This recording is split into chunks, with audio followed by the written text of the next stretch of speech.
जी, आज जो है हमारा चैप्टर जो स्टार्ट कर रहे हैं हम कर रहे हैं स्कूल एंड क्लासरूम मैनेजमेंट कि स्कूल के अंदर और क्लासरूम के अंदर मैनेजमेंट किस तरह की जाती है और इसमें से मोस्टली क्वेश्चन पूछते हैं वो। हम इसको इस तरह करेंगे, ऑब्जेक्टिवली करेंगे, लेकिन इसमें से जो इंपॉर्टेंट चीज़ होगी मैं बताता जाऊँगा आप सबको। तो आज हम यही स्टार्ट कर रहे हैं। वो सबसे पहले कहता है कि the main purpose of supervision of the teaching should be the. सबसे पहले सुपरविजन होती क्या है? सुपरविजन बेसिकली क्या होती है कि चीज़ों को लुक आफ्टर करना, देखना और उनको मैनेज करना। ठीक है? ये क्या कहलाती है? सुपरविजन कहलाती है। तो कहता है जो मेन पर्पस होता है सुपरविजन का वो क्या होता है? Of teaching should be the advancement of the people होनी चाहिए वेलफेयर। यानी कि आप कोई भी सुपरविजन कर रहे हैं, क्लासरूम की कर रहे हैं, स्कूल की कर रहे हैं, सुपरविजन कौन करेगा? हमेशा हेड करेगा। ठीक है? प्रिंसिपल हो गया, हेड होगा, जो टॉप मैनेजमेंट के ऊपर बैठा होगा स्कूल के अंदर विद इन द इंस्टीट्यूशन, तो वो उसको लुक आफ्टर करेगा, उसको सुपरवाइज करेगा कि टीचर किस तरह पढ़ा रहे हैं, कैसे पढ़ा रहे हैं। उसने वो तमाम प्रैक्टिस करनी है जो कि स्टूडेंट वेलफेयर के लिए, पीपल कहते हैं स्टूडेंट को, तो पीपल कहा जाता है student, advancement of people welfare. तो ये क्या है? इसका करेक्ट आंसर है। उसके बाद है supervision should be primarily. Supervision का इब्तदाई तौर पर क्या मकसद होना चाहिए? सुपरविजन क्या होनी चाहिए? Constructive and creative. क्या होनी चाहिए? कंस्ट्रक्टिव और क्रिएटिव होनी चाहिए, यानी कि जो बिल्ड कर सके, मतलब कि क्वालिटी को बेहतर कर सके, क्रिएटिव हो, नई चीज़ जो है ना सुपरविजन मतलब कि आप जाते हैं इंस्पेक्शन करने के लिए किसी भी क्लास के अंदर, तो वो क्रिएटिव होनी चाहिए। वहाँ पे उसने उन्हें कोई नई चीज़ बता के आए, उनको डिमोटिवेट नहीं करना बल्कि उनको मोटिवेट करना है। कंस्ट्रक्टिव और क्रिएटिव होनी चाहिए। क्या होनी चाहिए? कंस्ट्रक्टिव और क्रिएटिव। अच्छा, ये इंपॉर्टेंट क्वेश्चन है, ये पूछे जाते हैं। जब ये आप कर लेंगे ना तो आपको जब पेपर आएगा तो उसके अंदर भी ये कंसेप्चुअल क्वेश्चन पूछे जाते हैं। तो आपको परेशान होने की ज़रूरत नहीं है। अब बेसिक पर्पस ऑफ सुपरविजन क्या है? बेसिकली बुनियादी मकसद क्या होता है सुपरविजन का? यही होता है कि बच्चे ज़्यादा से ज़्यादा इफेक्टिव एजुकेशन हासिल कर सकें, ठीक है? Children learn more effectively. जब जो है एक सुपरवाइजर यानी कि हेडमास्टर जाके डोर टू डोर यानी कि क्लास टू क्लास चेक करेगा, उससे क्या होगा कि टीचर्स जो है वो क्या हो जाएँगे, कॉन्शियस हो जाएँगे और वो बच्चों को अच्छे तरीके से पढ़ाएँगे और टीचर जाके वहाँ पे खुद पूछे बच्चों से, क्वेश्चन आंसरिंग करे, उनका होमवर्क वगैरह कॉपी चेक करे। तो इससे क्या होगा बेसिकली, जो बेसिक पर्पस होता है सुपरविजन का वो यही होता है कि उनकी इफेक्टिव लर्निंग हो सके, किसकी? स्टूडेंट्स की।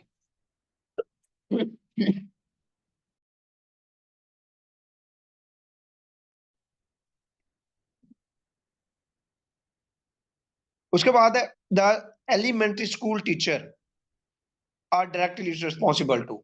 अब देखिए स्कूल टीचर्स की बात में हो रही है, एलिमेंट्री हो गए या प्राइमरी हो गए, प्राइमरी एलिमेंट्री एक ही है।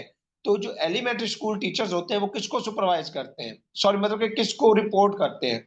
वो डायरेक्टली रिपोर्ट करते हैं या रिस्पॉन्सिबल होते हैं किसको? वो हेड को होते हैं, हेड मास्टर को, क्योंकि इनके ऊपर तो और कोई नहीं होता, हेड मास्टर होता है। हेड मास्टर फिर ऊपर होता है एईओ या डिप्टीज को। तो इसलिए जो है टीचर्स जो होंगे एलिमेंट्री लेवल के ऊपर वो किसको रिस्पॉन्सिबल है? वो हेड को रिस्पॉन्सिबल है, हेड मास्टर को।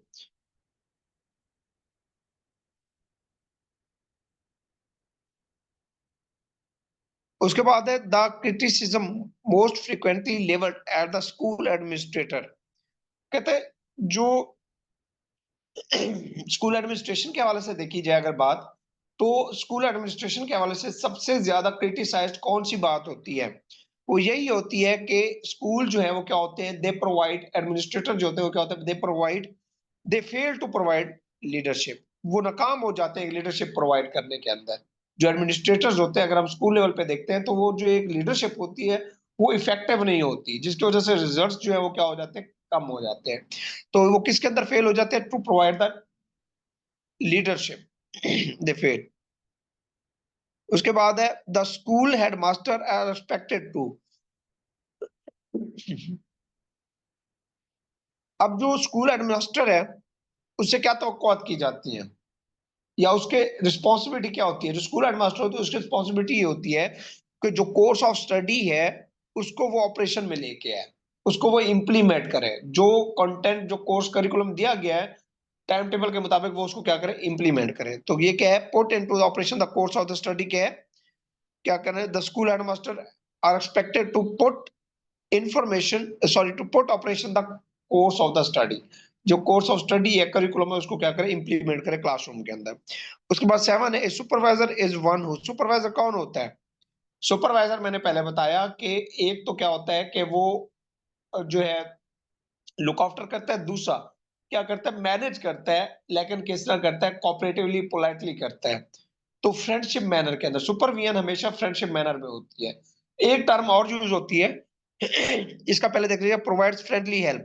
सुपरविजन का मतलब क्या है, सुपरविजन सुपरवाइजर, सुपरवाइजर क्या होता है, एक फ्रेंडली हेल्प प्रोवाइड करता है। एक होती है सुपरविजन, दूसरी होती है इंस्पेक्शन। अब ये दोनों जो है ना थोड़े डिफरेंट है। अब देखिए पहले जो है इंस्पेक्शन जो है, ये मोस्ट बेसिकली ये इंग्लैंड से भी टर्म स्टार्ट हुई थी, इंग्लैंड से इंस्पेक्शन। तो इंस्पेक्शन जो है इसके अंदर भी वही होती है, सुपरविजन होती है, मैनेज होती है, लेकिन ये फ्रेंडली नहीं होती। इसमें थ्रेट का मैनर होता है इंस्पेक्शन के अंदर, बल्कि जबकि जो सुपरविजन होती है उसके अंदर क्या होता है, वो फ्रेंडली होती है।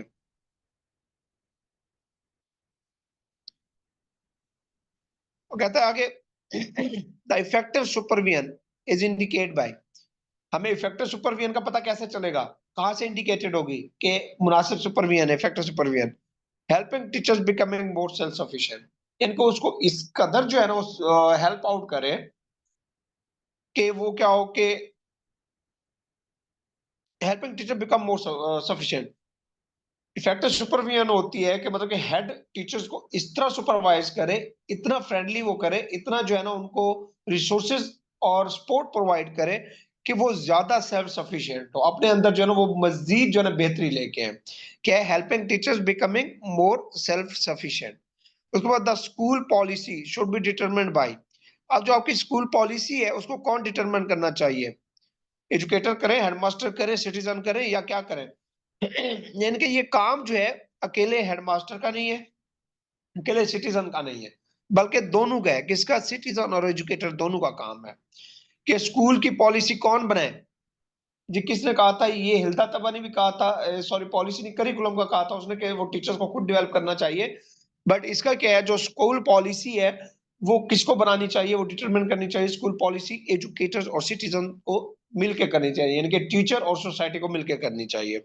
समटाइम्स सोसाइटी का वर्ड भी दे देता है कि करिकुलम किसको सेट करना चाहिए, टीचर को, और ये जो आपके जो सुपरविजन है, स्कूल पॉलिसी है, ये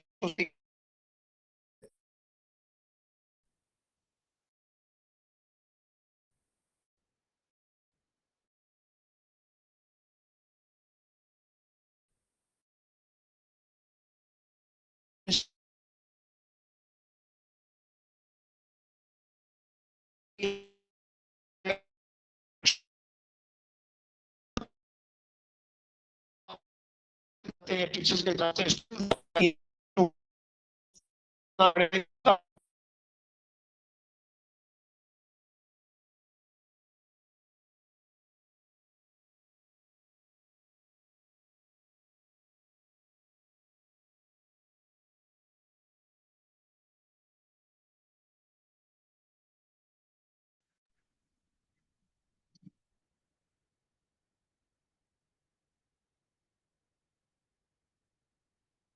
जी मुझे बताइएगा, अंडरस्टैंड हो रहा है?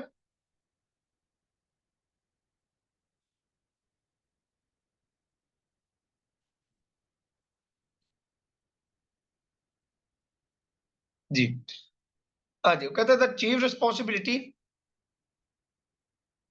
The chief responsibility of the principal, ये क्या है इसकी मेन जिम्मेदारी, यही है provide leadership in instructional plans. मैं बता रहा था इंस्ट्रक्शन प्लान्स क्या होते हैं, वो होते हैं जिसके अंदर आप जो है ना स्टूडेंट्स को या आप जो नीचे स्टाफ होता है उसको आप बकायदा इंस्ट्रक्शंस देते हैं कि आपने क्या करना है, कि कोई भी फर्ज करें टॉपिक पढ़ना है या कोई हमने कोर्स शुरू करना है, उससे पहले इंस्ट्रक्शंस दी जाती है, हिदायत जिनको कहा जाता है। तो मेन जो रिस्पॉन्सिबिलिटी प्रिंसिपल की यही है कि वो क्या करे, लीडरशिप प्रोवाइड करे इन द इंस्ट्रक्शन प्लान के अंदर, कि जो प्लान तैयार करें, जो इंस्ट्रक्शंस दें, हिदायत दें, वो एक एक्सपर्ट बंदा लीडर होना चाहिए।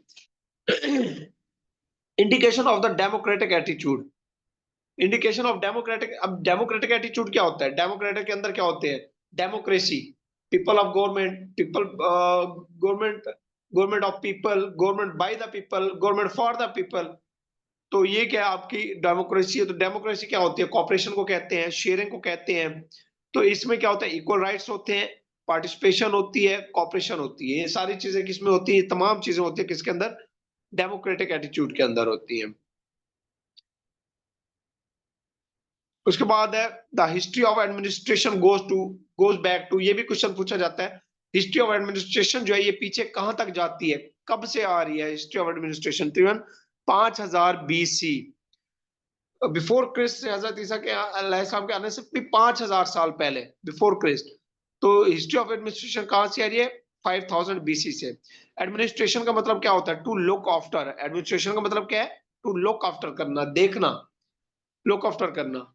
इसके अलावा है जो कहते हैं द फंक्शंस ऑफ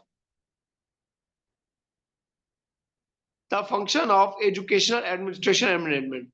कहते हैं जो एजुकेशन एडमिनिस्ट्रेशन होती है या जो मैनेजमेंट की होती है उसका फंक्शन क्या होते हैं? उसके अंदर दो चीजें पाई जाती हैं, एक होते हैं इंस्ट्रक्शनल टास्क होते हैं और दूसरे नॉन इंस्ट्रक्शनल टास्क होते हैं।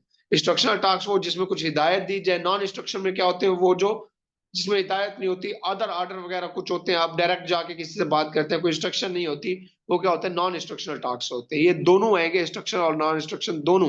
ये क्या है? दोनों के दोनों ये फंक्शन है, एजुकेशन एडमिनिस्ट्रेशन एंड मैनेजमेंट के फंक्शन है। उसके बाद वो कहता है provision of good environment, provision of good environment. अब ये सुपरविजन जो है वो सुपरवाइजर आके कहता है फर्स्ट प्रिंसिपल कि जी अच्छी इन्वायरमेंट दी जाए। ये क्या इंस्ट्रक्शन दी जा रही है? अच्छी इन्वायरमेंट दी जाए। स्टूडेंट हैं, हॉस्टल के अंदर रह रहे हैं, एजुकेशन सिस्टम में पढ़ रहे हैं, उनको क्या कहा जाता है? अच्छी इन्वायरमेंट दी जाए, गुड एजुकेशन एनवायरमेंट जो है प्रोवाइड की जाए। तो ये क्या है? बेसिकली एक इंस्ट्रक्शनल टास्क है, इंस्ट्रक्शन दी जा रही है उसको कि जी आप ये प्रोवाइड करें, इसको डायरेक्शन दी जा रही है।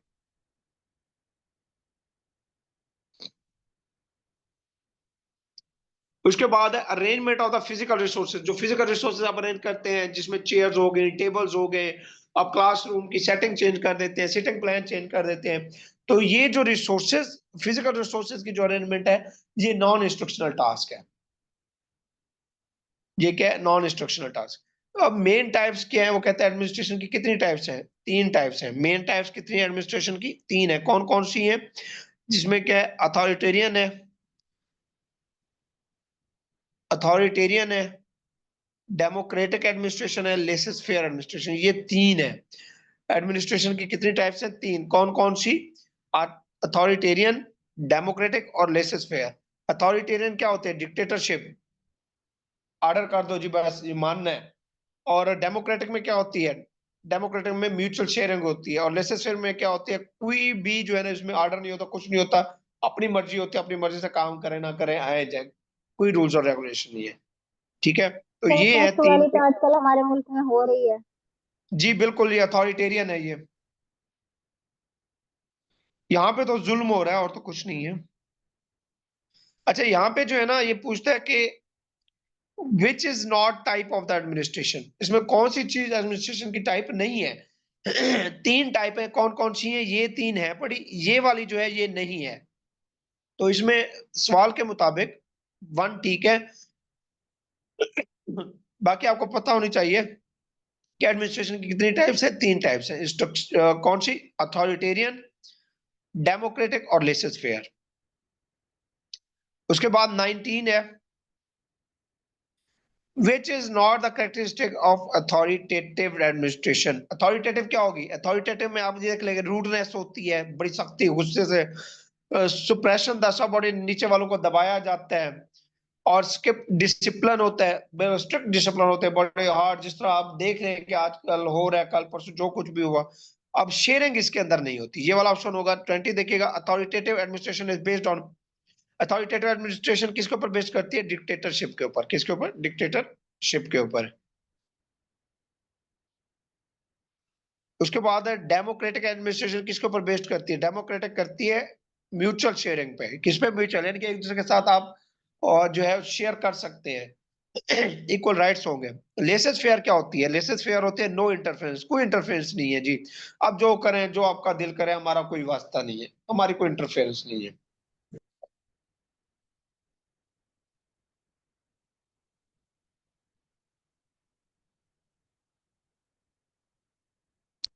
उसके बाद है जी 23, boss is right is the feature of. जी boss is right, might is right. Boss right है किस में होगा? डेफिनेटली अथॉरिटेटिव में होगा, एडमिनिस्ट्रेशन में होगा।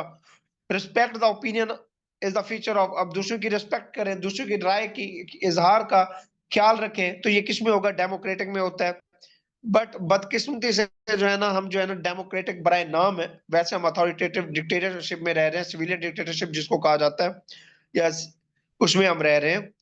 तो ये चीजें जो है ना, ये आपके पढ़ने के लिए भी जरूरी है। अच्छा, मैं एक चीज सोच रहा था, लेक्चर है, डोंट, कुछ नहीं है, रिकॉर्डिंग है, नो इशू। बट कुछ चीजें जो होती है ना राइट, वो कहनी चाहिए।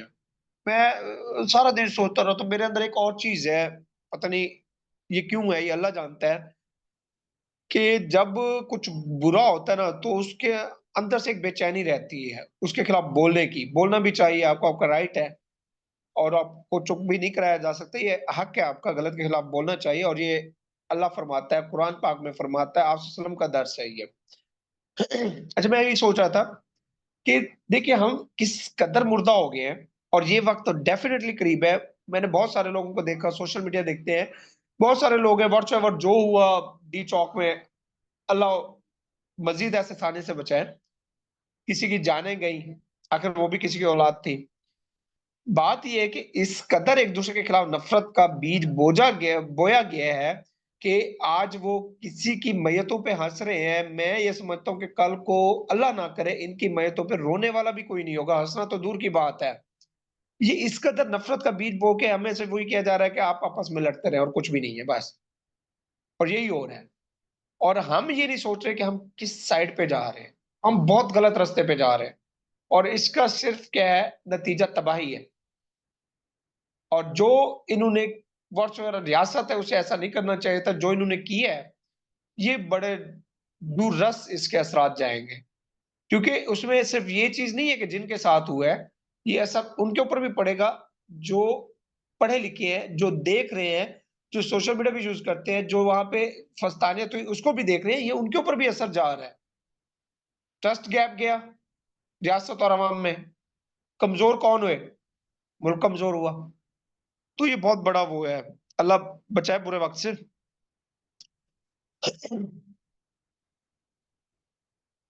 जी, उसके बाद respect of opinion is the feature of, respect of opinion is the feature of, ये किसका है? रिस्पेक्ट किस में की जाती है? डेफिनेटली हमेशा डेमोक्रेटिक में की जाती है।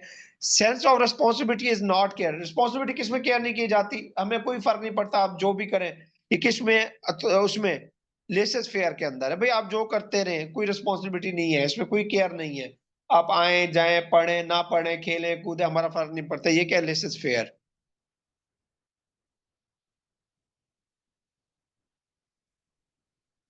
उसके बाद है लिटरल मीनिंग ऑफ सुपरवियन, क्या है सुपरवियन, क्या होती है? सुपरवियन का अगर हम लफ्जी मतलब देखें, लिटरल मीनिंग देखें, तो क्या? Superior knowledge and power.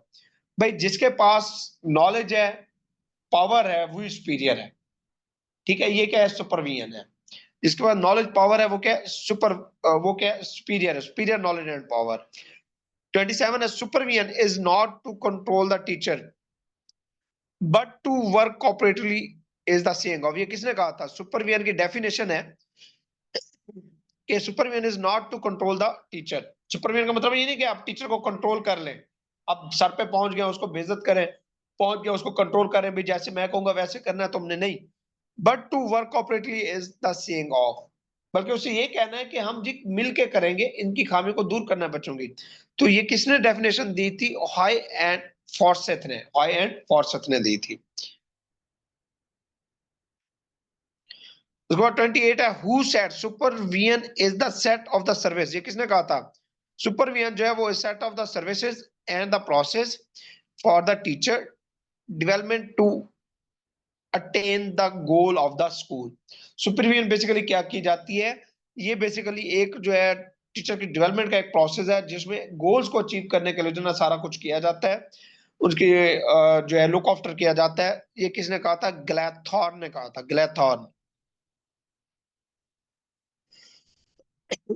Voice आ रही है?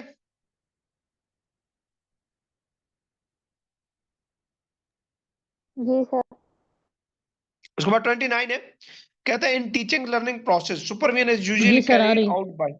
जी, कहते हैं in teaching learning process supervision, जब हम बात कर रहे होते हैं टीचिंग लर्निंग प्रोसेस की, उसके अंदर supervision is usually carried out by the principal, यानी कि जब टीचर की बात हो रही है, उसकी लर्निंग की बात हो रही है, उसके सीखने का अमल आ रहा है, वो बच्चों को पढ़ा रहा है, तो उनकी सुपरविजन कौन करेगा? हमेशा प्रिंसिपल करता है। उसके बाद 30 assessment of how well A school is performing, assessment करना कि किस तरह जो है स्कूल परफॉर्म कर रहा है, इसको क्या कहते हैं? इंस्पेक्शन। जो स्कूल को जज करना कि ओवरऑल स्कूल क्या परफॉर्म कर रहा है और उसके अंदर क्या क्या फैसिलिटीज है, क्या नहीं है, ये क्या इंस्पेक्शन है, जो कि हर महीने होती है। उसके बाद है अकॉर्डिंग टू फयोल, फयोल का था क्या था, इसने एडमिनिस्ट्रेशन का जो है ना मॉडल दिया था फयोल ने, और टेलर था, इन दोनों ने एडमिनिस्ट्रेटिव मॉडल दिए थे। अब जो फयोल है उसके मुताबिक एलिमेंट्स कितने हैं एडमिनिस्ट्रेशन के? 5 एलिमेंट है, ये पढ़ेंगे आप आगे। कितने एलिमेंट है? 5 एलिमेंट है।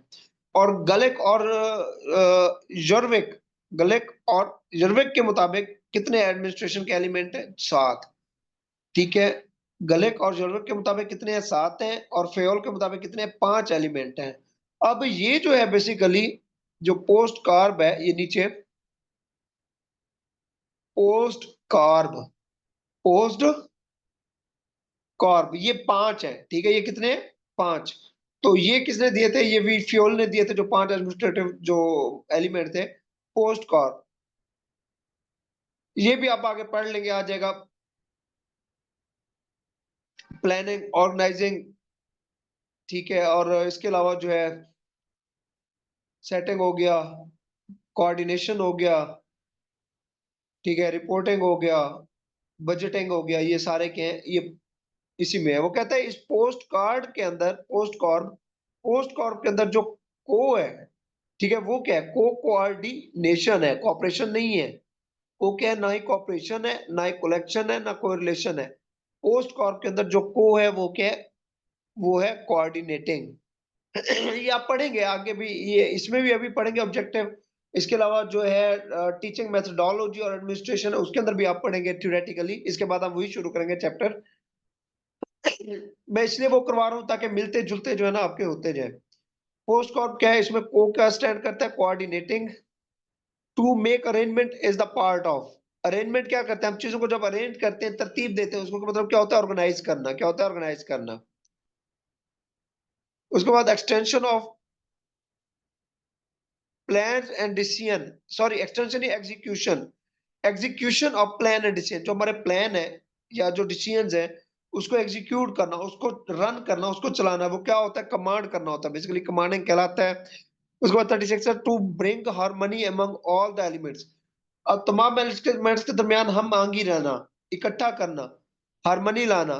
तो ये क्या कहलाती है? प्रोग्राम के दरमियान ये कोऑर्डिनेटिंग कहलाता है। हम क्या करते हैं? कोऑर्डिनेट कर रहे होते हैं, सारी चीजों को इकट्ठा कर रहे होते हैं, हार्मनी ला रहे होते हैं उसके अंदर।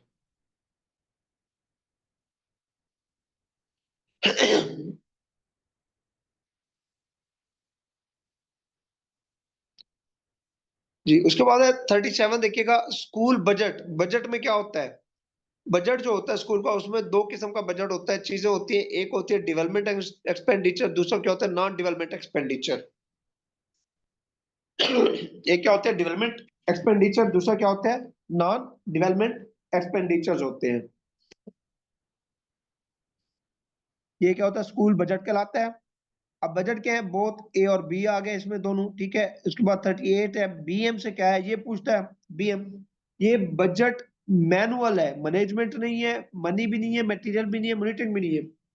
ये बजट मैनुअल होता है। बीएम क्या होता है? बजट मैनुअल, के जो भेजा जाता है बजट, उस जो है ना वो, उसके जो ओवरऑल डॉक्यूमेंटेशन होता है, उसे क्या कहते हैं? बजट मैनुअल कहते हैं। उसके बाद है non development budget. Non development क्या होगा? वो जो किसके ऊपर क्या आ जाए? सैलरीज हो जिसमें, रनिंग एक्सपेंडिचर स्कूल के हो, स्टेशनरी वगैरह, मेंटेनेंस, बिल्डिंग वगैरह आ जाए, ये सारे क्या है आपके? मेंटेनेंस। ठीक है, मेंटेनेंस की बात हो रही है, नई बिल्डिंग की नहीं हो रही, मेंटेनेंस की बात हो रही है। कहीं से चीजें टूट फूट गई हैं, उसको आप रिकवर कर लें, तो ये सारा क्या आपका, ये आपका नॉन डेवलपमेंट बजट है। अब जो डेवलपमेंट बजट है जिसमें न्यू लाइब्रेरी बनाना, नई बिल्डिंग बनाना, लेबोरेटरीज बनाना, ये सारी की सारी क्या होती है, नई चीज बनाना जो कि नई बिल्ड की जा रही है, वो क्या होती है, डेवलपमेंट बजट में आती है। ये सारा डेवलपमेंट का बजट है, यानी कि कंस्ट्रक्शन का जो भी बजट है वो सारा डेवलपमेंट में है।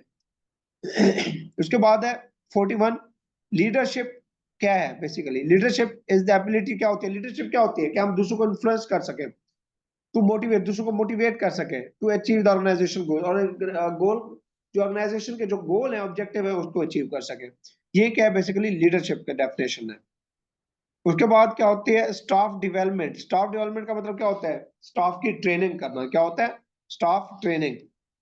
जितना आप स्टाफ की ट्रेनिंग करेंगे वो उतना डेवलप होगा।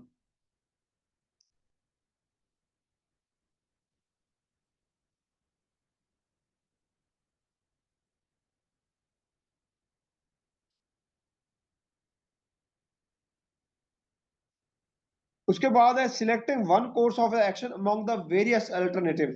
वो कहते हैं बहुत सारे अल्टरनेटिव दिए गए हैं, उसमें से आपने एक सिलेक्ट करना है। इसको क्या कहेंगे, डिसीजन मेकिंग कहेंगे। ये बेसिकली चीज क्या है, डिसीजन मेकिंग है।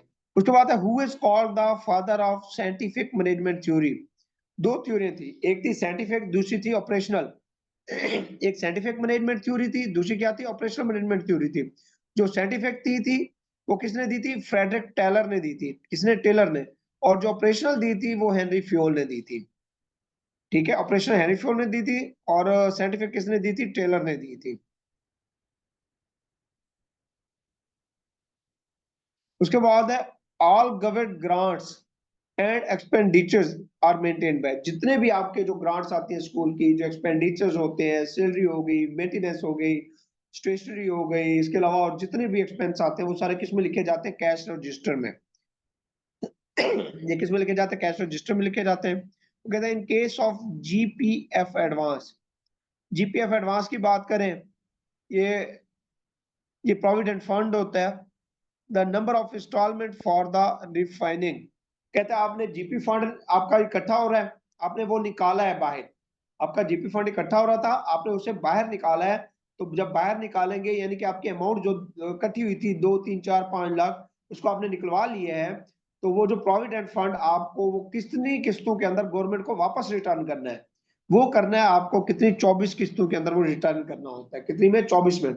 यानी कि एक होता है जीपी फंड, दूसरी होती है ग्रेजुएटी वगैरह, ये चीज होती है। जो जीपी फंड होता है वो हर महीने आपकी तनख्वाह से 3 4 हजार के करीब जो है ना वो कटता रहता है। तो वो क्या होता है, ये ज्यादा भी होता है स्केल के हवाले से, कम भी होता है। तो वो क्या होता है, आपके अकाउंट में जमा होता रहता है, और वो आपका बैलेंस होता है, सेविंग होती है। तो जब आपको जरूरत पड़े तो वो निकलवा सकते हैं, लेकिन आपको ये वापस करना होता है 24 किस्तों में।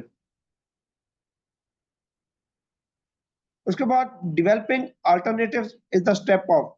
अल्टरनेटिव डेवलप करना क्या है, बेसिकली अल्टरनेटिव डेवलप करना कि जी हमारे, हमें जो है ना डेवलपिंग अल्टरनेटिव, हमारा ये स्ट्रेटेजी है, हमें इसके अल्टरनेटिव दूसरा प्लान करना चाहिए। बेसिकली क्या होते हैं वो अल्टरनेटिव डेवलप करना, क्या होता है, प्लानिंग होती है कि plan A B C D E F G. ये क्या होते हैं, अगर एक फेल हो गया तो दूसरा, दूसरा फेल हो गया तीसरा। ये क्या होती है, डेवलपिंग अल्टरनेटिव्स होते हैं।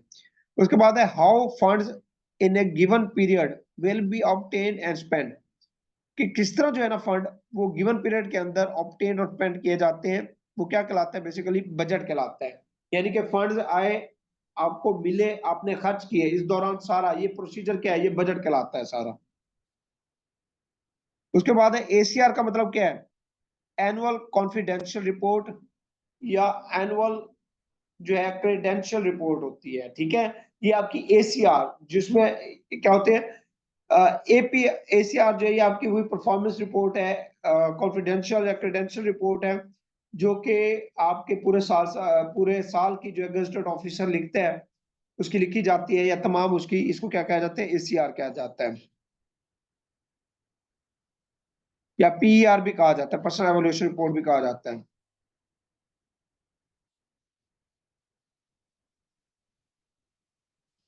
उसके बाद है the type of supervision encouraging variety, originality and independent experimentation.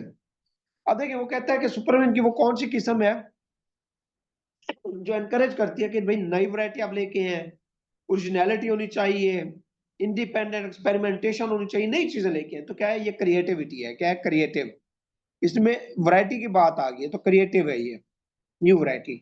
उसके बाद है 52, हु एडवोकेटेड ब्यूरोक्रेटिक थ्योरी। अब ये पूछा जाता है ये ब्यूरोक्रेटिक थ्योरी किसने पेश की थी, ये क्वेश्चन आता है। ब्यूरोक्रेटिक थ्योरी दी थी मैक्स वेबर ने। किसने? मैक्स वेबर ने ब्यूरोक्रेटिक। और थ्योरी एक्स वाई किसने दी थी? मार्क गिगर ने। मार्क गिगर ने, ये हम पढ़ेंगे आगे, थ्योरी एक्स वाई एडमिनिस्ट्रेशन के अंदर। उसके बाद है directing must be consistent with. Directing किसके साथ होनी चाहिए? कंसिस्टेंट विद ऑर्गेनाइजेशनल पॉलिसीज के साथ, प्रोसीजर्स के साथ, जॉब डिस्क्रिप्शन के साथ, ये तमाम। वो कहता है कि जो डायरेक्टिंग है वो क्या होनी चाहिए? Must be consistent with. आप किसी को डायरेक्शन देते हैं, वो डायरेक्शन किसके मुताबिक होनी चाहिए? ऑर्गेनाइजेशन पॉलिसीज के मुताबिक होनी चाहिए, प्रोसीजर के मुताबिक होनी चाहिए, जॉब डिस्क्रिप्शन के लिहाज से होनी चाहिए। ठीक है। उसके अलावा 54 है, इनके case of new recruitment the probation period. जब भी नई रिक्रूटमेंट की जाती है तो उसका प्रोबेशन पीरियड कितना रखा गया? 3 साल है। कितना है? 3 साल। जब भी गवर्नमेंट सेक्टर में आप जाएंगे या प्राइवेट में, 3 साल प्रोबेशन पीरियड है। उसके बाद the power delegated throughout an organisation. अब एक पावर है, वो एक सेंटर में थी, आपने क्या कर दिया? उसको पूरी ऑर्गेनाइजेशन के अंदर जो है वो कर दिया, आपने डिस्ट्रीब्यूट कर दिया है। पावर डेलीगेटेड, तकसीम कर दी है पूरी ऑर्गेनाइजेशन में। ये क्या हो गया? सेंट्रलाइजेशन से डिसेंट्रलाइजेशन हो गया। क्या कहलाएगा? डिसेंट्रलाइजेशन कहलाएगा।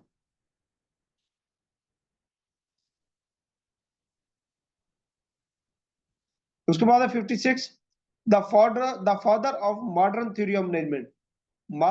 मॉडर्न थ्योरी जो है, ठीक है, एक साइंटिफिक थ्योरी थी, एक ऑपरेशनल है। अब ये मॉडल थ्योरी ये वही है जो कि ऑपरेशनल है, ये हेनरी फ्योल ने ही दी थी। किसने दी थी? मॉडर्न की बात आ जाए, ये किसने दी थी? हेनरी फ्योल ने दी थी। उसके बाद बात करते हैं the smallest interacting part of the system. क्या कहलाता है? कंपोनेंट, हिस्सा। किसी भी सिस्टम का जो इंटरैक्टिंग पार्ट होता है वो क्या कहलाता है? हिस्सा कहलाता है। Smallest interacting part of the system, वो क्या कहलाता है? हिस्सा। उसके बाद है 58, which pension is granted to civil servant who retires in the age of the 60। ये क्वेश्चन इंपॉर्टेंट है, पूछा जाता है। वो सिविल सर्वेंट चाहे गेस्टेड है या नॉन गेस्टेड है, उनको जो है 60 साल के अंदर जो रिटायरमेंट में होती है उनकी, उस रिटायरमेंट का नाम क्या है? उसको क्या कहा जाता है? उसको कहा जाता है सुपर एनुएशन कहा जाता है। सुपर एनुएशन। और समटाइम क्वेश्चन पूछता है कि सुपर एनुएशन के वक्त जब आपकी रिटायरमेंट होता है तो सुपर एनुएशन के वक्त आपकी उम्र कितनी होनी चाहिए? 60 साल। उसके बाद है the financial transaction of the school occurring from day to day is entered in. जितनी भी आप रोजाना ट्रांजैक्शंस करते हैं स्कूल के अकाउंट से चीजें परचेज करने के लिए, तो वो किस में लिखी जाती है? सारी सारी कैश बुक में लिखी जाती है। The process of directing other towards the accomplishment of the object objective.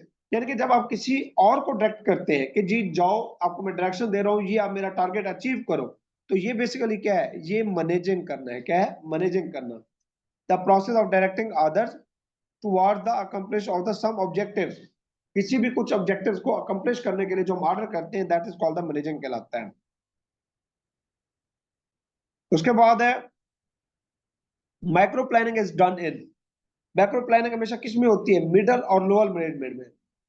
ठीक है। मैनेजमेंट कितनी होती है? 3 होती है, लोअर, मिडल, हाई। तो लोअर और मिडल के दरमियान जो होगी वो क्या होगी? मैक्रो प्लानिंग होगी। लोअर और मिडल के दरमियान जो मैनेजमेंट होगी वो क्या होगी? प्लानिंग जो होगी, यानी कि मिडल और लोअर के दरमियान, इसको क्या कहेंगे? मैक्रो प्लानिंग कहेंगे। उसके बाद the ACR can not be issued for the period of the less than. अब कोई भी एम्प्लॉय गवर्नमेंट सेक्टर में गया है तो उसकी एसीआर कम से कम, एसीआर लिखने के लिए कितने महीने होने चाहिए उसकी सर्विस के? 3 माह। अगर उसको 3 माह हो गए हैं तो उसकी एसीआर लिखी जाएगी, अगर उससे 3 माह से कम हुए तो उसकी एसीआर नहीं लिखी जाएगी।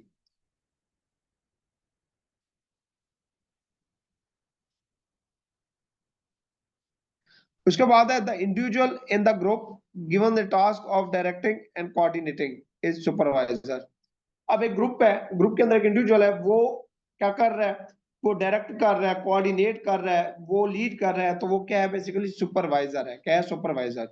उसके बाद है एक choice made between two or more alternatives, decision making, दो या दो से ज्यादा अल्टरनेटिव के दरमियान जो चॉइस होती है उसको डिसीजन मेकिंग कहलाता है। उसके बाद 65 the cash book is maintained by, cash book जो होती है जिसके अंदर मैंने बताया सारा कुछ रिकॉर्ड लिखा जाता है फाइनेंशियल ट्रांजैक्शंस का, कैश बुक कौन मेंटेन करता है? ये दो ऑप्शन देता है, दो में से कोई एक देगा, या तो दे देगा डीडीओ का या देगा हेडमास्टर। तो कहीं पे हेडमास्टर देता है, कहीं पे डीडीओ देता है, तो ये दोनों आएंगे, इकट्ठे नहीं आएंगे, अलग अलग आएंगे। हेडमास्टर ठीक होगा, ठीक है। हाँ जी, यहाँ तक क्लियर है सबको? बताइएगा।